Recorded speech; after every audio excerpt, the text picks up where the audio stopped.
How interesting it is.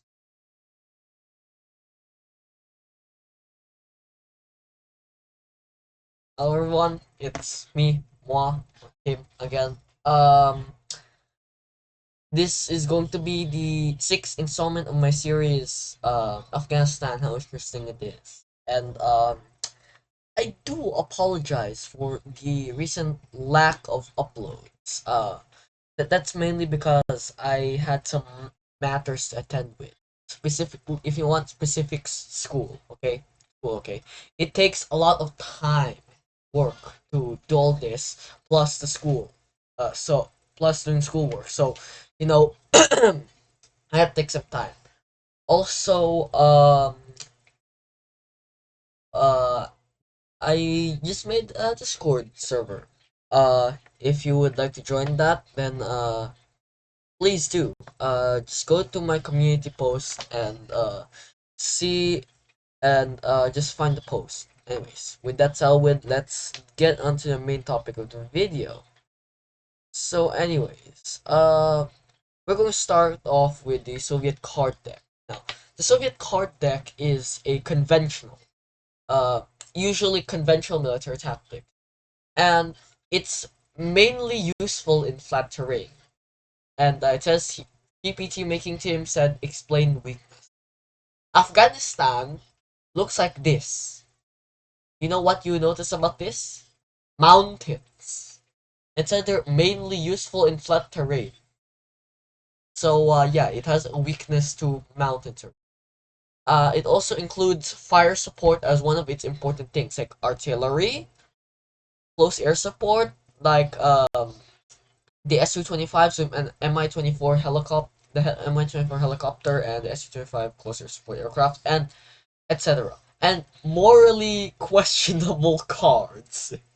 If you saw the spoiler, you know what this means. But let's not get. Okay. Now, first card Soviets get is mechanized and motorized infantry.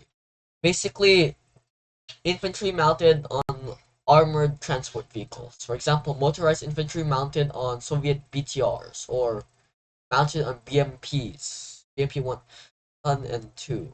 Now, mechanized and motorized infantry are the bread and butter of the Soviet army. There's no light infantry. All infantry is subject to some sort of armored vehicle uh, attached to it.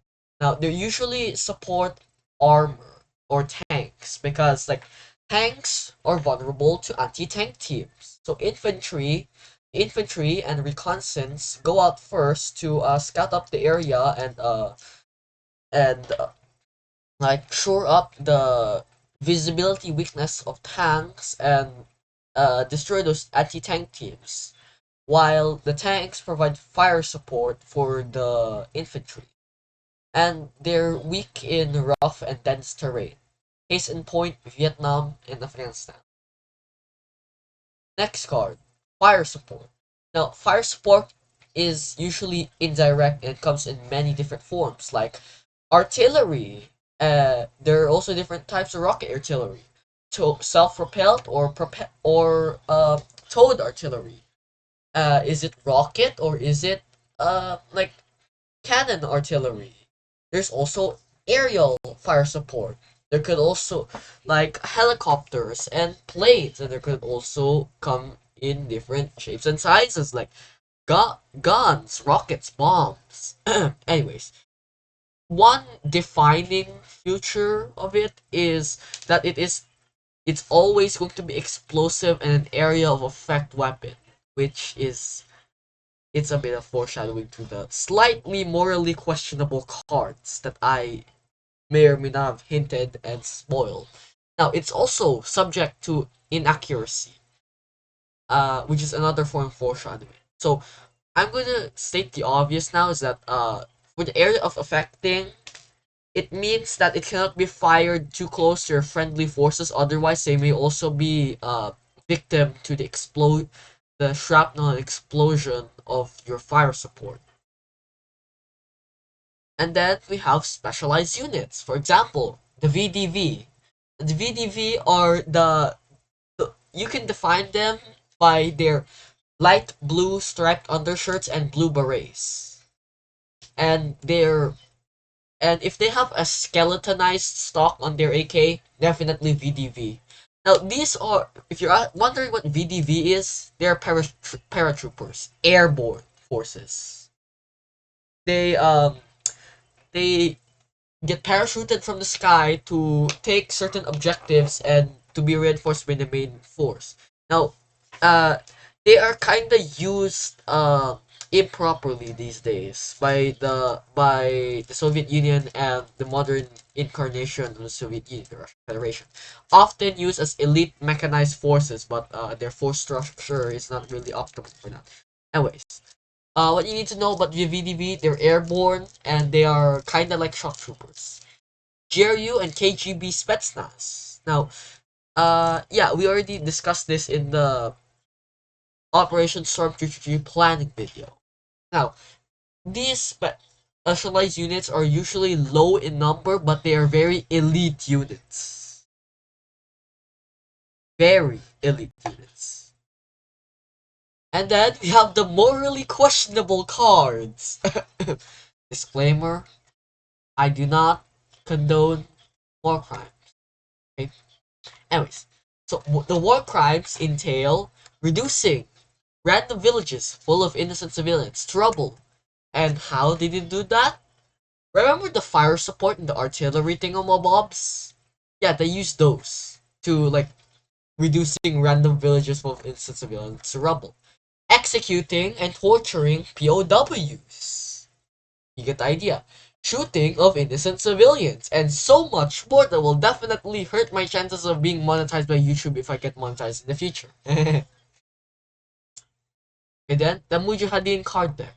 Now, Mujahideen card deck is unconventional, meaning it uses, like, tactics they're not exactly the most conventional. They also practically are a branch of guerrilla warfare, and very, very fond of the RPG-7 and jihadists. I can only cover a part of the Mujahideen card deck, so I will create a part 2 to a Mujahideen card deck. Hit and run tactics.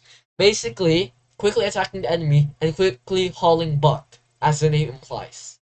And hit and run tactics also entails being an absolute rat and coward, depending on whom you ask. And running away at the right time. I will elaborate on it. So basically, running away at the right time basically like how it fits into this, like for example, you ambush the enemy and sure they get suppressed, but eventually they will be able to call in fire support like artillery or uh Mi-24 Hinds that could suppress you. So by running away at the right time, you are you give yourself the ability to not be victim to such fire support, and you cannot be destroyed, like you cannot be engaged decisively. Targeting supply lines. Oh shoot, I forgot to include that. So yeah, I will make a part 2. Okay, this was a slightly rushed video because I was very concerned with the lack of uploads. But anyways, I hope you have a good time. I hope you like this video if you like it, and I hope you subscribe to my channel if you're interested in this type of content. And with that, I'll see you in my next upload/post. Bye bye.